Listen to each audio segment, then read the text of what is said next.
Assalamualaikum, welcome to Beanies Talks. I'm again here with a film review and this time it's London Nahi Jaungi. It's a love story which is not unique but very common. But if you love to watch love stories, go and watch it. I will start with positive points here. Kubra के role की बात की जाए, perfect. She was looking really nice and she played her well.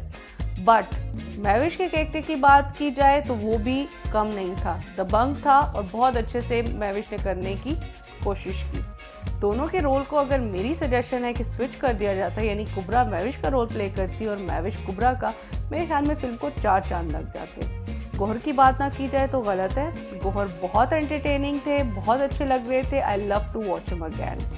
Suhail Ahmed again my favourite. Punch lines इतनी अच्छी होती हैं कि आप बिल्कुल बोर नहीं होते and you will love to watch him in the movie. एक और पॉजिटिव चीज़ जो मुझे इस मूवी में लगी वो थी खलीलुर रहमान कमर की डेफिनेशन ऑफ फेमिनिज्म।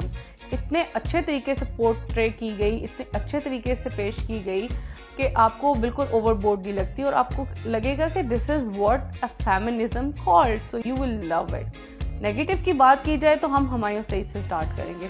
उनका कैरेक्टर मुझे फवाद गग्गा जैसा बिल्कुल लगा, जो कि उन्होंने पंजाब नहीं जाऊंगी में किया था। दोनों में कोई डिफरेंस आपको नज़र नहीं आएगा। हाँ, अगर एक डिफरेंस है तो वो ये कि हुमायूं सईद इस टाइम बिल्कुल भी आपको एनर्जी के साथ नज़र नहीं आएंगे, उनकी एनर्जी भी लो थी। जब गानों की बात की जाए तो लिपसिंग इतनी ऑफ थी कि आप डिस्टर्ब होते थे, डिसअपॉइंट होते थे और फ्रस्ट्रेट होते थे।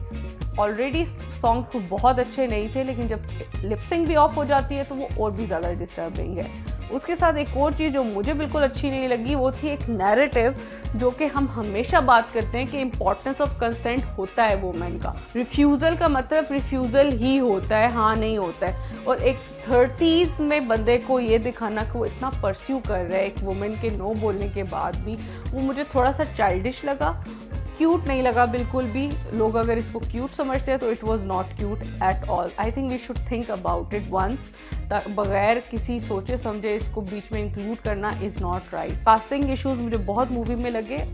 I think they should go for different kind of combinations next time so that the movie can have a different kind of a taste. Second half again यहाँ पे कर्ज था, बिल्कुल अच्छा नहीं लगा and we want to leave the movie in the middle. Wardrobe again थोड़ा सा उस पर काम कर लिया जाता तो मेरे ख्याल में बहुत अच्छा लगता आपकी स्क्रीन्स पे। मैविश हयात की एक्टिंग, हुमायूं सईद की एक्टिंग जो भी है वो साइड पे चली जाती है जब इन चीज़ों पे भी काम नहीं किया जाता है। So it was really nice overall. If you want to know my opinion that is, देख ली तो ठीक, नहीं देखी तो भी कुछ मिस नहीं किया आपने। Watch at your own will. If you have any kind of suggestions regarding this review, do write in comment. Like my video if you like, share with others, subscribe to my channel and stay connected.